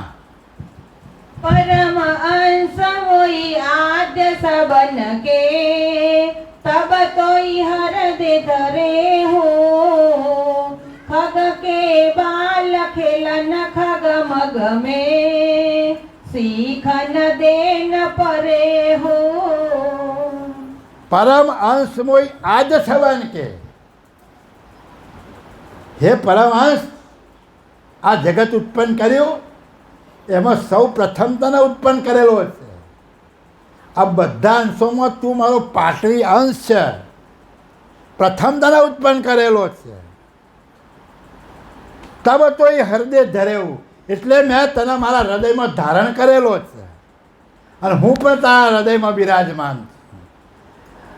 ખગ કે બાલ ખેલત ખગ મગ મેં શીખત દેન પદેવું. દૃષ્ટાંત આવ્યું કે જેમ કોઈ આકાશગામી પક્ષી હોય, દાખલા તરીકે આ બાજ, સમડી અથવા તો હમાઉ નામના પક્ષી, અનર નામના પક્ષીઓ જે છે જે સતત આકાશમાં રહેતા હોય, એ આકાશમાં રહેનાર જે પક્ષી હોય અને એનું બાળક જો હોય, એનું ઈંડું હોય અને એ ઈંડામાંથી એનું બાળક થાય, તો એ બાળકને આકાશની અંદર કેવી રીતે ખેલવું, આકાશમાં કેવી રીતે ઉડવું, એ એને શીખવવું પડતું નથી. દયાળુ દૃષ્ટાંત આપે છે કે આ શૂન્યની અંદર, આ આકાશની અંદર આ પક્ષીના બાળકને આકાશમાં કેમ ઉડવું એમ શીખવવું પડતું નથી. એમ તારે પણ મને આ શીખવવાની કોઈ જરૂર નથી. એવો તું મહાન પાટવી અંશ છે. કહેવાનો મતલબ દયાળુનો આ છે. હા. जो नर पत सुत पाटण के पता चकवे एक कहावे सकल जहान को रखे कबज में तिनको कौन सिखावे. કરતા માલિક પરમ ગુરુની વિશેષતા બતાવતા એ કે આ દાખલો આપ્યો આપણને, આકાશની અંદર પક્ષીનો દાખલો આપ્યો કે એ પક્ષીને કંઈ શીખવાની જરૂર નથી, સ્વયં એનામાં વિભૂતિ છે, એ આકાશમાં ઉડી શકે. તો બીજો દાખલો આવ્યો કે કેમ જો નરપત સુધ પાટણ કે પત ચકવે એક કહાતે. જેમ કોઈ ચક્રવર્તી રાજા હોય અને એ ચક્રવર્તી રાજાનો પાટવી પુત્ર राजकुमार होय ये राजकुमार सकल जहान को रखे कबज में तिनको कोण શીખવાવે. જેમ રાજા પોતાની રૈયતને કાબૂમાં રાખી શકે છે અને એનો પુત્ર જે પાટવી અંશ હોય, પાટવી રાજકુમાર હોય, એના રાજની રૈયતને કેમ કબજે રાખવી એ શીખવાડવી પડતી નથી. એ તો એના પિતાનું જોઈ અને એ શીખીને તૈયાર જ હોય છે.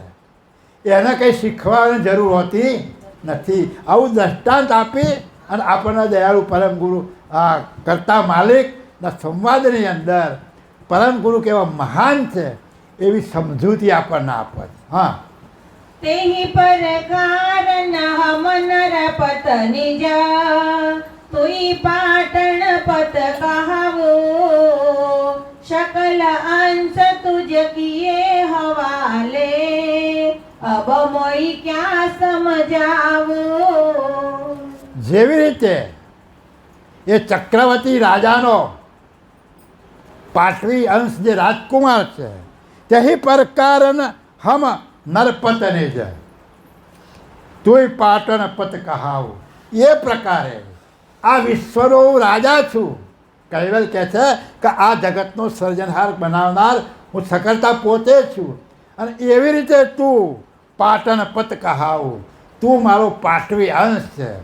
જેમ પેલા રાજાનો પાટવી અંશ રાજકુમાર છે એમ તું મારો પાટવી અંશ છે. સકલ અંશ તું જ કિએ હવાલે. જેમ પેલા રાજાએ આ બધી રૈયતને પોતાના રાજકુમારના હવાલે કરી એમ તે તમને પણ મેં આ જેટલા મારા અંશ ઉત્પન્ન કરેલા છે એ બધા અંશોને મેં તારા હવાલે કર્યા છે. કોના હવાલે કર્યા છે? ખરા કેવા શેના માટે હવાલા કર્યા છે? જ્ઞાન માટે, જ્ઞાનની સમજ આપવા માટે હવાલા કર્યા. કયા જ્ઞાન આપવા માટે? તમારું સ્વરૂપ શું છે અને સર્જનહાર માલિક કોણ છે એ જ્ઞાન આપવા માટે કૈવલ માલિકે પરમ વિશેષ અંશને મોકલ્યા છે અને આ બધા જ અંશોને એમના હવાલે કરી દીધા છે. એટલે કહે છે કે સકલ અંશ તું જ કિએ હવાલે અબ મોઈ ક્યાં સમજાવું. હવે હું તને શું સમજાવું? તને આવી સમૃદ્ધિ આપીને મોકલો તો તું મારો અંશ છે, તું મારો પાટવી અંશ છે. હું આ જગતનો સર્જનહાર છું અને તું મારો પાટવી અંશ છે. જેમ તને બે દૃષ્ટાંત આપ્યા, જેમ રાજાના રાજકુમારનું અને પક્ષીનું દૃષ્ટાંત આપ્યું એમ તને મારે શું શીખવવાનું હોય? તમને મેં આ બધા હવાલા તમને કરી દીધા છે. હવે તમારે જોવાનું. હા, करित हवाले सीख देवन को सुन सामरथ मोई अंशु मृत्यु लोक पाताल सुर लग जितने भर अजवैसु. करित हवाले શીખ દેવન કો સુન સામર્થમય અંશુ.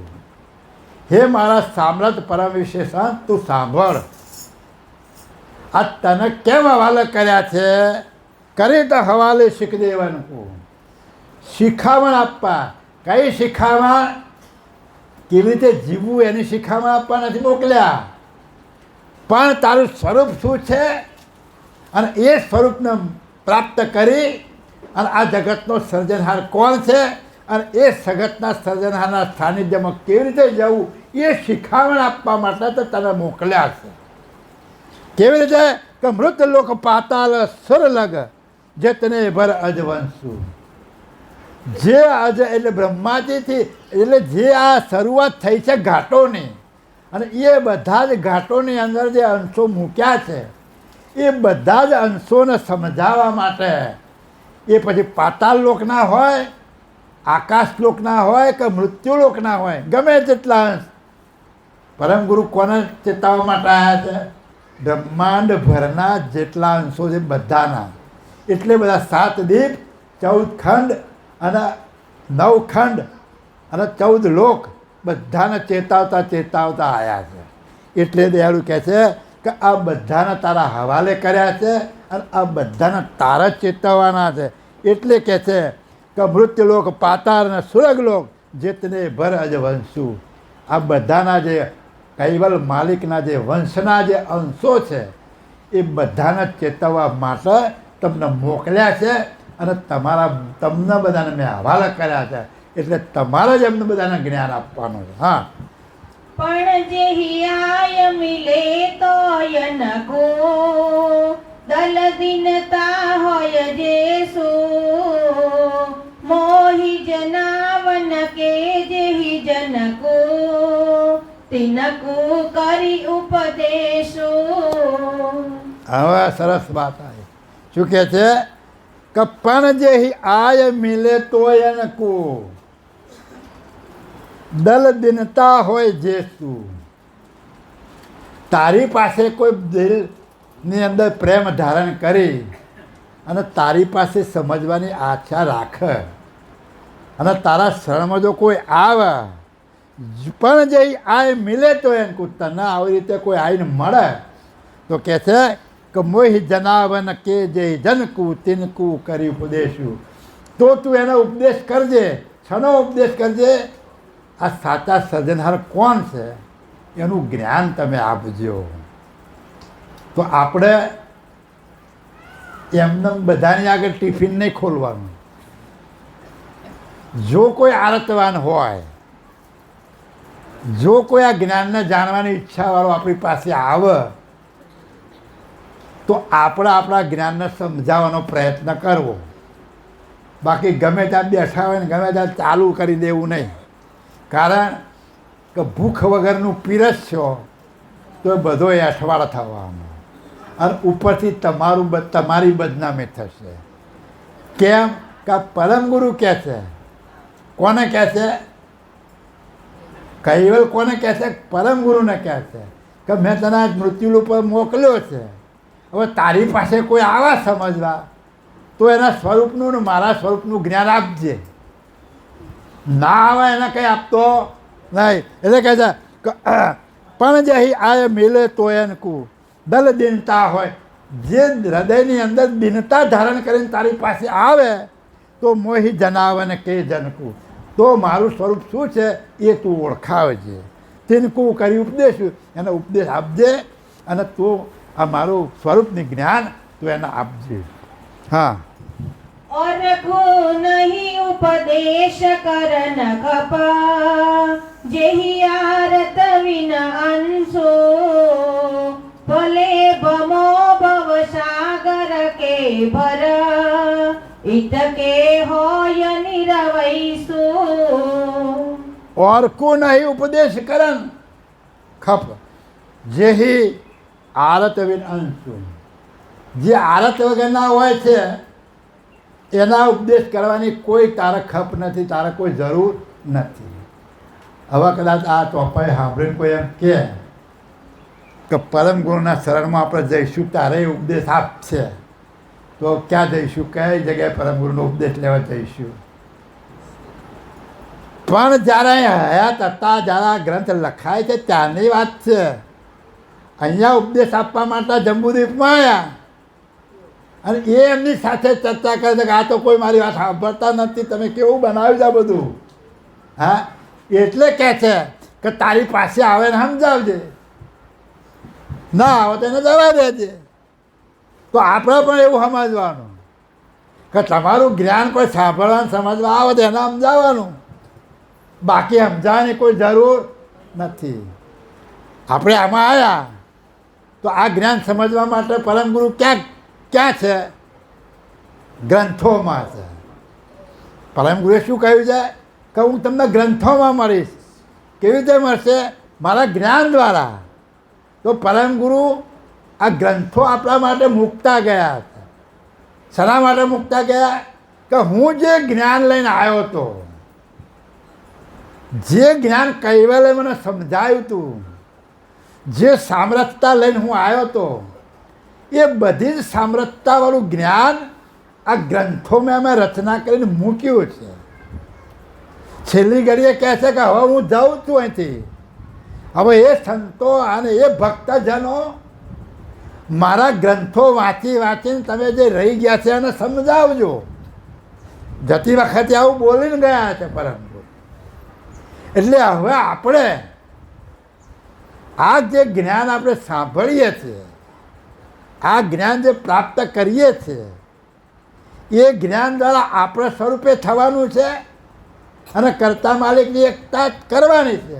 અને સાથે સાથે કોઈ જિજ્ઞાસુ આવે તો આ જ્ઞાન એમને આપણે સમજાવવાનું છે. કયું જ્ઞાન? તો પરમ ગુરુ જે ગ્રંથોમાં મૂકીને ગયા છે એ જ્ઞાન સમજાવવાનું. એટલે જ એવું કહે છે કે તારી પાસે જો કોઈ આવે તો તું સમજાવજે, ના આવે એને સમજાવવાની તારે જરૂર નથી. તો આપણે પણ આ સમજવાનું છે કે ભલે ભમો ભવ ભર કે ભર ઇતકે હોય નરવેશું. તો આવા ના હોય, આપણી વાત ના સમજતા હોય તો ભવસાગરમાં તમે આ ભમ્યા કરો. બીજું તો હું આ સકરતાના વંશ વગરના થઈ અને જેને તમે ભજો જેને ભજો, તમારા નસીબમાં છે નહીં. પણ કોઈ આળતવાન હોય તો તમે એને સમજાવવાનો પ્રયત્ન કરજો. અને આળતવાન વગર જો તમે સમજાવશો તો ઉપરથી તમારું જ્ઞાન સોના જેવું છે, કથિર જેવું થઈ જશે. કારણ કે એની કિંમત ના કરે, અને કિંમત ના કરે તો આપણું જ્ઞાન દૂરદાણે થાય. એટલે કોઈ આળતવંત હોય એને સમજાવવાનો આપણે પ્રયત્ન કરવાનો. હા, નરભે પટ में दिए तो नको શકે ન કોઈ અટકાઈ. મોઈ પખ કે તુજે જ્ઞાન અખંડિત ચકવે ફેરી દવાઈ. નરભે પટ મેં દિયો તો એનકુ. હું કહે છે તું નિર્ભય થવાનો પટ્ટો મેં તને આપ્યો છે આ જગતમાં. તું જગતમાં જ્યાં ગમે ત્યાં ફર, નિર્ભય પટ્ટો મેં તું કોઈનાથી ભય પામીશ નહીં. તમે કોઈનાથી નહીં ભય નહીં પામો એવું કૈવલ માલિક પરમ ગુરુને કહે છે કે શકે ને કોઈ અટકાઈ. આ જગતમાં તને કોઈ અટકાઈ નહીં શકે. કઈ બાબતમાં? જ્ઞાન બાબતમાં. જ્ઞાનની ગમે તેવી ચર્ચા તમારી સન્મુખ થશે, એમાં તમે બધા જ જ્ઞાનનો જવાબ આપી શકશો. એવો નિર્ભય પટ્ટો મેં તમને બક્ષિસ કર્યો છે. તમે નિર્ભય થઈને આ જગતમાં ફરો અને ગમે એની સાથે તમે આ વાર્તાલાપ કરી અને આ જ્ઞાનને સમજાવો. દયાળુ કરતા માલિક આ પરમ ગુરુને કહે છે મોઈ પક્કે તુમ જ્ઞાન અખંડિત ચખવે ફેર દેખાય. મારા પક્ષનું જે જ્ઞાન છે, મારા સ્વરૂપનું જે જ્ઞાન છે, એ મારા સ્વરૂપનું જ્ઞાન નિર્ભય થઈ અને આ જગતમાં તમે દર્શાવી શકો છો. તમારું જ્ઞાન ચકવે થઈ શકે છે.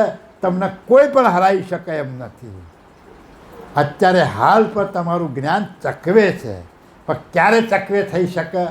તમે સંપૂર્ણ આ ધર્મગ્રંથોના અભ્યાસી જો બનો, રહી રેખ એક એક શબ્દની સમજ જો તમને પડે તો આ જગતમાં એવો કોઈ નથી કે તમે એને જવાબ ના આપી શકો અથવા તો તમારા જ્ઞાનને નીચું સાબિત કરી શકે એવું આ જગતમાં કોઈ જ્ઞાની નથી. એવું જ્ઞાન જગતના સર્જનહારે પરમ ગુરુને બક્ષિસ કરી અને આ જગતના વિશે મોકલ્યા. અને એ પરમ ગુરુએ એ જ્ઞાનનો ભંડાર આ ગ્રંથોની અંદર આપણને આપણી સમક્ષ મૂકતા ગયા છે.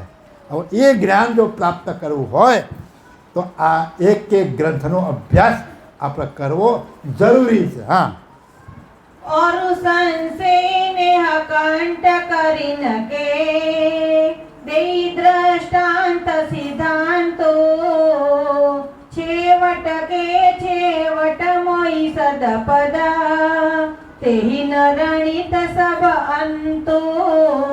और संशय ने के कंटक કરી જ કે દે સિદ્ધાંત સિદ્ધાંત.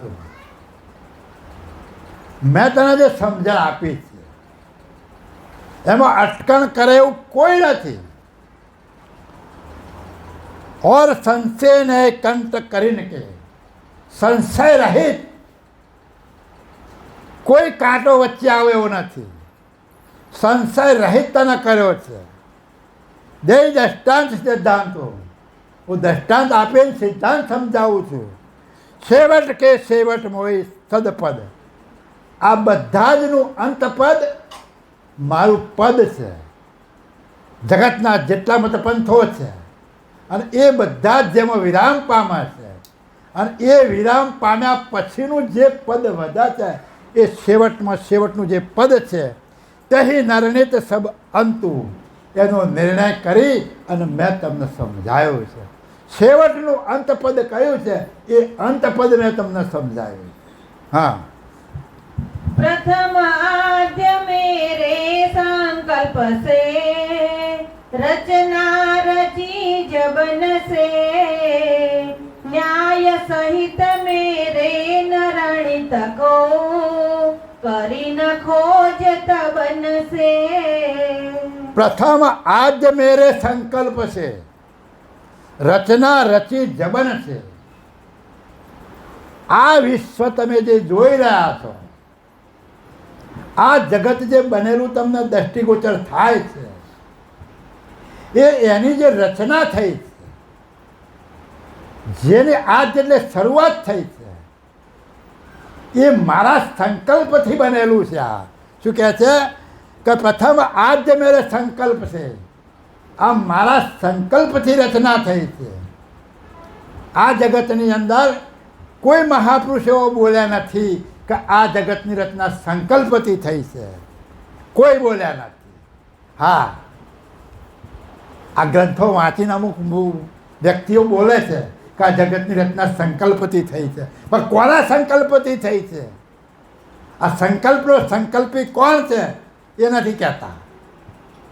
અમુક યુટ્યુબમાં આવે છે, બોલ્યા છે, પણ એ વ્યક્તિ જે બોલે છે ને એણે 18 ગ્રંથોનો અભ્યાસ કરેલો છે. મારા એનો અનુભવ છે મને એનો, કે આ જગતની રચના સંકલ્પથી થઈ છે, પણ એમનું જે પદ છે એ પદ તો સંકલ્પ વગરનું છે.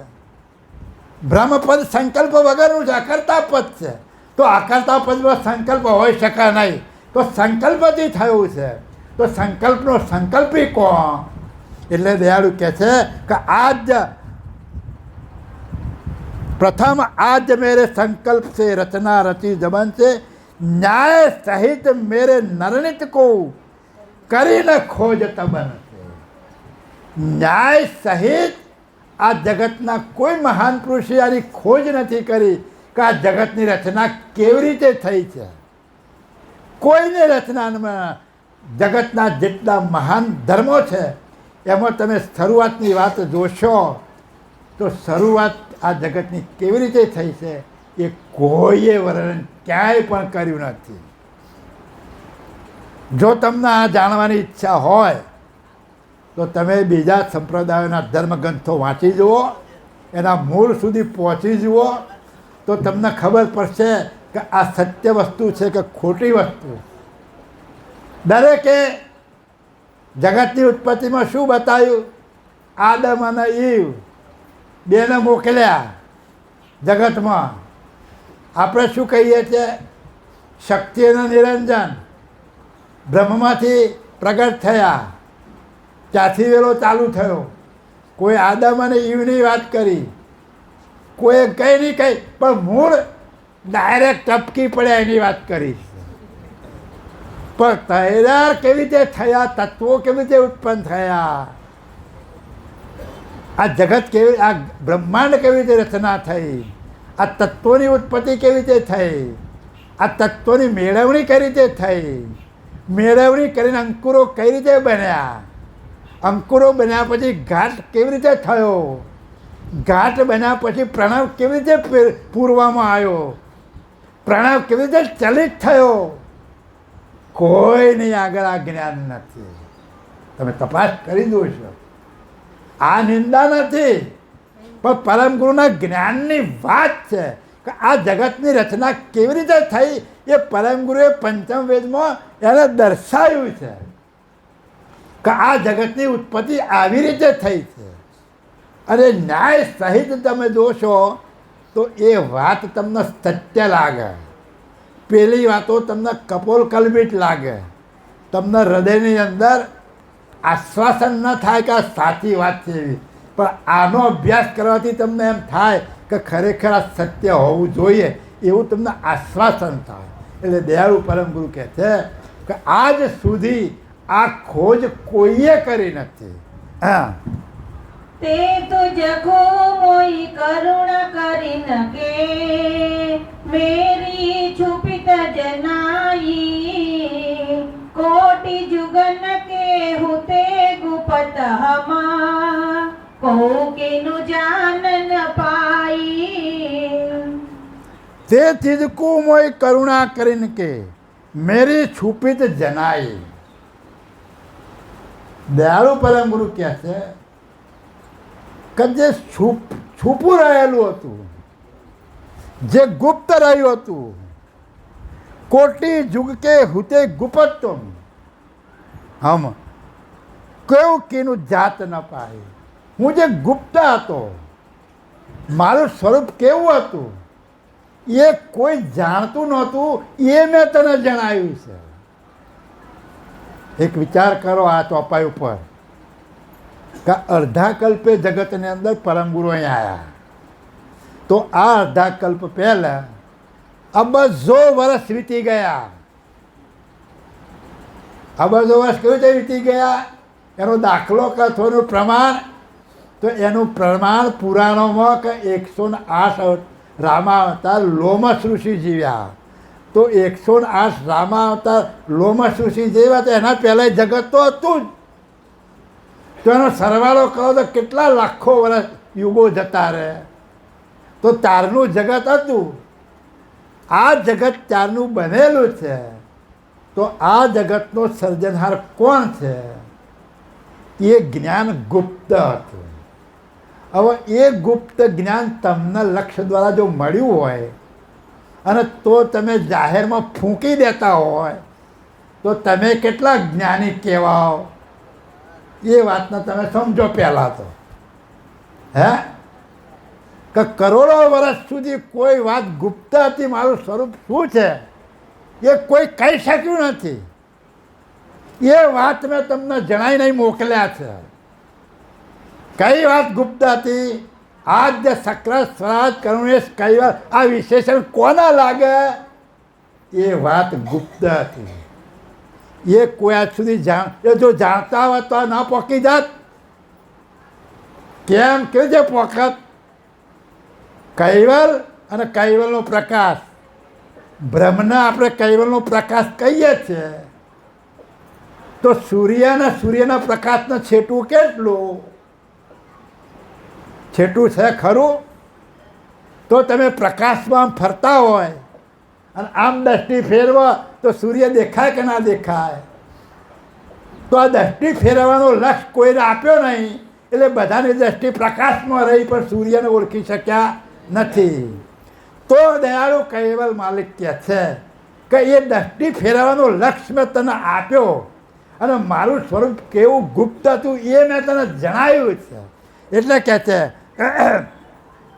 કે મેરી છુપિત જનાઈ કો જુગત કે હુતે ગુપત હમ કો કેનું જાન ન પાઈ. જે કોઈ જાણી શક્યા નથી એવી વાત મેં તને જણાવી અને આ જગતમાં મોકલ્યા. હા, બ્રહ્મવેદ તેહિ વ્યાપલક્ષતે આકૃત કિયે જીને હો સિર ગુણ થપે સગુણ અવતારના હમકો કો નહીં જીને હો. બ્રહ્મ વેદ તે વ્યાપક લક્ષ કે જે બ્રહ્મવેતા પુરુષો થયા એમણે એમનો જે બ્રહ્મનો જે લક્ષ્ય છે, એમનું જે લક્ષ્ય પદ પ્રાપ્ત કરવાનું જે લક્ષ્ય છે અને એ જે પદ બ્રહ્મપદ છે એ બ્રહ્મપદને એમણે વ્યાપક ગણ્યું છે. કેવું છે? વ્યાપક. આખા બ્રહ્માંડ પરની અંદર આ બ્રહ્મ વ્યાપક રહેલું છે. એટલે કહે છે કે બ્રહ્મ વેદ તે વ્યાપક લક્ષ્ય છે. એમનો લક્ષ્ય કેવો છે? વ્યાપક બ્રહ્મનો લક્ષ્ય છે. અક્રત કિયે જીને હું, અને પાછો એમણે શું કહ્યું કે આ બ્રહ્મ અકર્તા છે. કેવું કહ્યું કે આ બ્રહ્મ અકર્તા છે. અકર્તા એટલે કંઈ કરી શકે એવું નહીં, અક્રિય મુદ્દો છે. શિર ગુણ થપે ગુણ અવતાર. અને બીજું શું થાપ્યું? અવતારોના ગુણો ન સ્થાપ્યા. ગુણના જે અવતારો છે એ પદને એમને સ્થાપ્યું. હમકો કોણ ચીને હું, પણ મને કોઈ જાણી શક્યું? કેટલા લોકો ન જાણી શક્યા? જેટલા સગુણ ઉપાસકો અવતારી ઉપાસકો છે એ ન જાણી શક્યા. અને જેણે વ્યાપક લક્ષ્ય બ્રહ્મનો કહ્યો એ પણ મને જાણી શક્યા. કેમ નથી જાણી શક્યા? કે એમણે અકૃત મુદ્દો સાબિત કર્યો. એમણે જ કહ્યું છે કે બ્રહ્મ અકર્તા છે. જે અકર્તા હોય એ કંઈ કરી શકે નહીં. અને પેલાનું જે ઉપાસના છે એ તો ઉત્પન્ન થયેલા છે, એની ઉપાસના થાય. જે ઉત્પન્ન થાય એનો નાશ થાય, તો એ પણ કાયમ પદ નથી. હા, જેહી ચિનવે કી વસ્ત હમન કો તેહી નિજ કો નહીં પાયે. અંત सकरण करण के भय निज जिनते इष्ट दृढ़ाए. જેહી જીનકે જેહી ચિનવે કી વસ્ત હમન કો તેહી નિજ કો નહીં પાયે. અંતઃકરણ કરણ કે ભય નિજ જીનતે ઈષ્ટ દડાય. એમણે એમના અંતઃકરણ વડે અંતઃકરણોવાળા દેવોની સ્થાપના કરી. અને એના હિસાબે એ ઈષ્ટદેવોની સ્થાપના કરવાથી મને કોઈ ઓળખી શક્યા નથી. વ દયાળુ પરમ ગુરુ આજ સુધીનો જે અત્યારે આપણે જે સત્સંગ કર્યો એના વિશે શું સમજાવ્યું આપણને?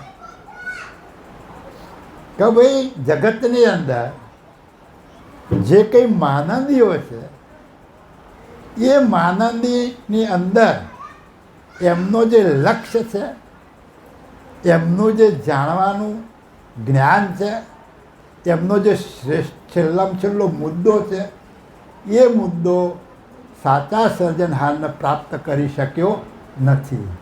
એના માટે દયાળુ પરમ ગુરુએ આ જ્ઞાન સમજાવવા માટે આપણને આ બધો જ બોધ આપ્યો છે.